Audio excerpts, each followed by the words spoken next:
How much netherite do you need? I feel something like this would be enough for most people.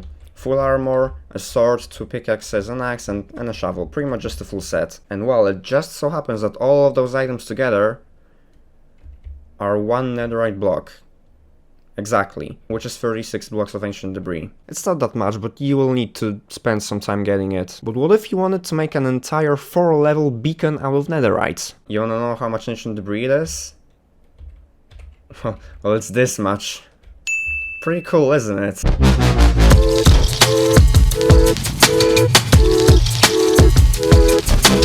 Just before you go any further, I would like to mention that this video took months to make, so if you end up enjoying it, please subscribe. It all started shortly after the Nether update had come out in June. At that point, I have achieved many things in my survival Minecraft world. I've killed the Ender Dragon. I've killed the Wither. Multiple times. I've built a nice base, and I was in the process of building a second nice base. But people have already killed the Ender Dragon, people have killed the Wither, people have built cool bases. That's boring. I wanted to do something special. And, well, I immediately turned my attention to something that requires grinding for months for no real benefit whatsoever. A netherite beacon. Why? I don't really know. All I know is that it was a bad idea. First, I started experimenting with different mining methods, mainly with bed and TNT mining, but bed mining isn't really that good of an idea, especially if you need that much netherite. If you need more than 1 block, I would strongly recommend you use TNT. But there's one problem with mining using TNT. TNT requires a lot of gunpowder. Back then I only had pretty inefficient mob farms that I've used only for getting gunpowder from my rockets. I really didn't fancy building an entirely new big creeper farm, so instead of mining netherite, I've shifted my focus to finishing my base because at the time, well, at the time it didn't even have a storage system or a floor.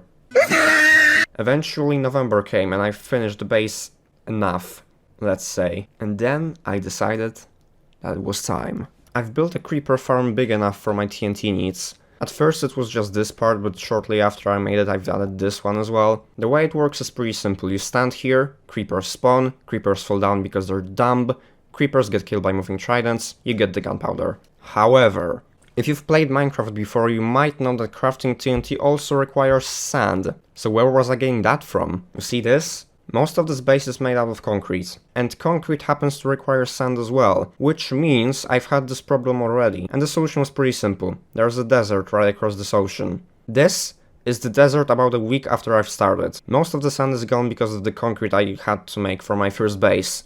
This is how it looks like now. It's just gone. There is no desert at this point. So now I had the resources I needed to mine.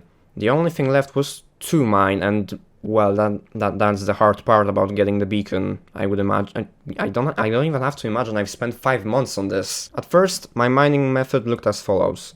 Go to a chunk border, mine a long 2x1 corridor, and then place TNT every second block going backwards. But after just a few mining sessions I decided I was using too much TNT. So instead I started placing TNT precisely every 5th block. However, after some more time I stopped counting the blocks and started placing TNT just roughly 4 blocks apart. It was much quicker this way. After the TNT is placed, light it and watch it go boom boom.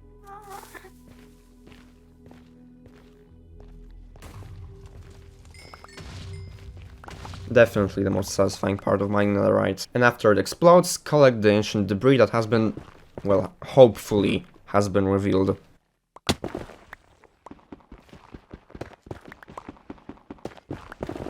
Close second place in terms of satisfaction. Oh, and by the way, did you know you can sprint backwards on Bedrock Edition? How does that work? I don't know. It's probably just magic, I suppose, or just... No, it's just bugs. Bedrock Edition is full of bugs. So the journey began.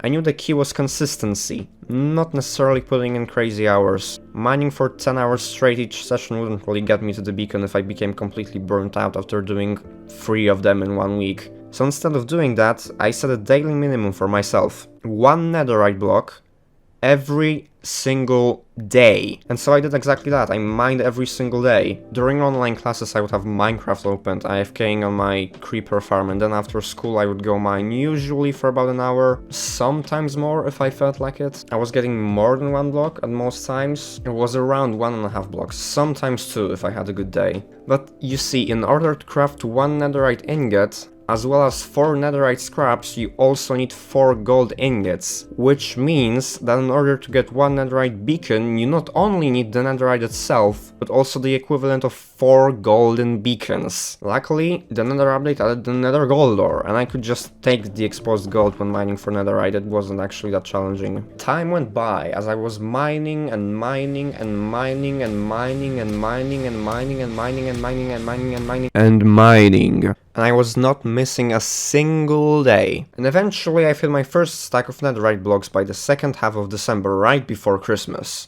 I still had a decent amount of motivation left, however I was starting to question the goal behind all of this. But at that point I had already put so much work into the project that I couldn't just stop and leave it all behind. The next 2 weeks were probably the most intense ones. In the span of 15 days I mined out 37 blocks, bringing my total to 101. All that was left was just 1 stack of blocks. And yes, I did spend my entire Christmas break mining for netherite on Minecraft. It was also at that time that I realized you actually need a beacon for a beacon. I know, genius. I didn't have any spare beacons or nether stars, so I had to kill a wither. But I didn't want it to be just a regular boring wither fight. So I went to the middle of the ocean, waited for it to rain, spawned the wither and fought him using a riptide trident. In the rain, it was pretty cool. Quite difficult at the same time, especially during the first phase, but still fun nonetheless. And well, after killing him I got back to mining. Soon, by the end of January, I got to 2 stacks of blocks. I only needed 36 blocks more, an amount I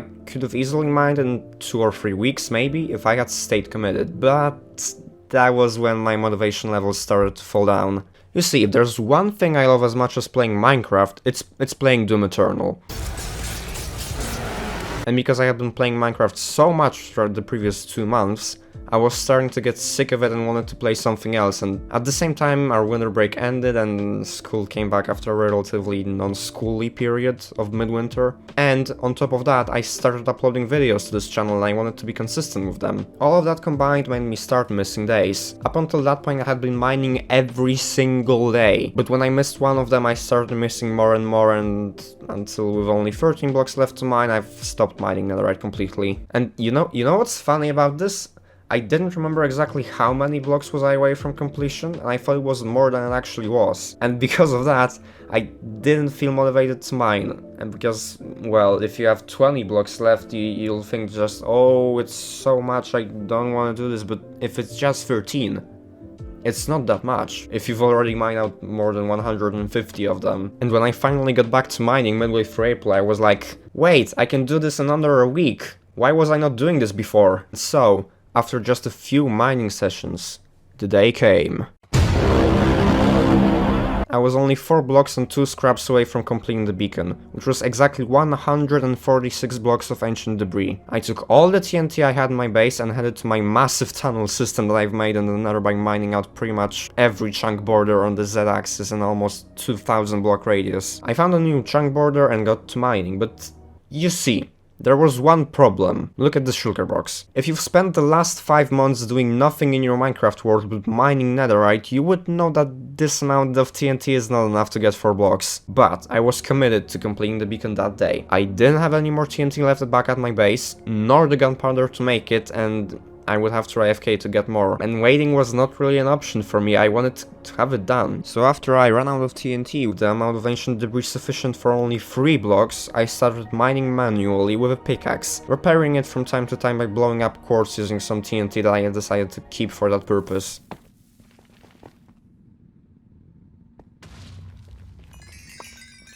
It felt painfully slow compared to TNT mining.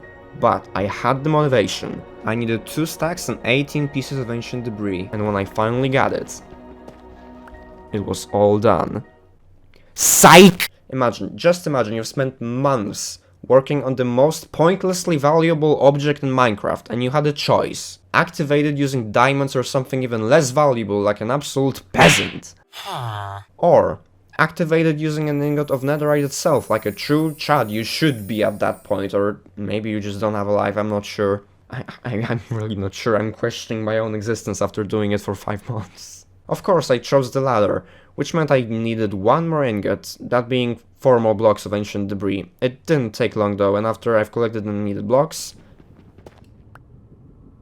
it was all done. I'm free. I'm finally free. My sanity is gone, my soul is gone. I'm not doing this ever again. No netherite mining for the next 2 months at least. So I finally got the netherite I needed. But at what cost? Well, here is a screenshot of my playtime in Minecraft Bedrock Edition taken right at the beginning of the project, over 900 hours. Since then I've been doing pretty much nothing else on Bedrock other than mining netherite and getting resources for the TNT I needed to mine. And I'm currently at more than 1400 hours. That is 500 hours spent on this one piece of metal under a beacon that doesn't even do anything else than one made out of gold or iron. And getting the beacon took a lot of gunpowder. Usually I needed about 2 stacks of TNT to get 1 block of netherite. Knowing that, we can easily estimate that I needed around 328 stacks of TNT. That is more than 12 chests of TNT. Or, to put it differently, more than 60 chests full of gunpowder and 48 chests of sand. But, with all of that done, there's only one thing left to do. Actually placing the beacon. Do I actually have a beacon or do I only have a nether star? I seem to only have the nether star.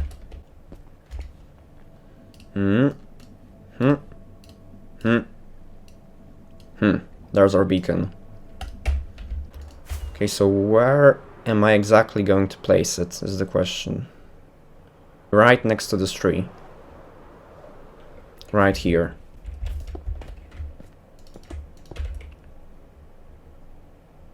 Oh, hold on just a second. Where's the ingot?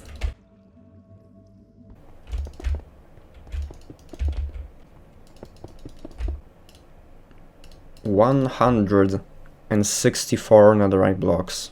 1, 2, 3, 4, 5, 6, 7, 8, 9. 4, 5, 6, 7, 8, 9.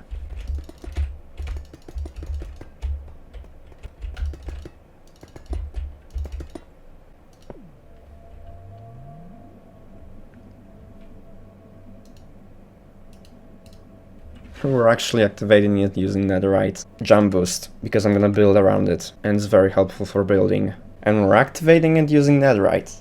That's such an unnecessary flex. This whole thing was just such an unnecessary flex.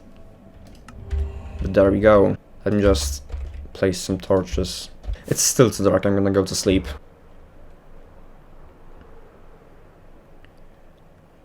And there she is. Boy, that is a lot of netherite to have in survival. Oh, 500 hours. Was it worth it? You know what? I'm actually not sure.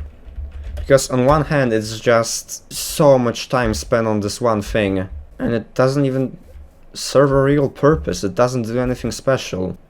But like that weird feeling of satisfaction that you have after you finish it. After you've collected all of the netherite. It's something truly special. That's all I can say. And, well, what else can I say? I'm finally free. I can play Minecraft again. Boy!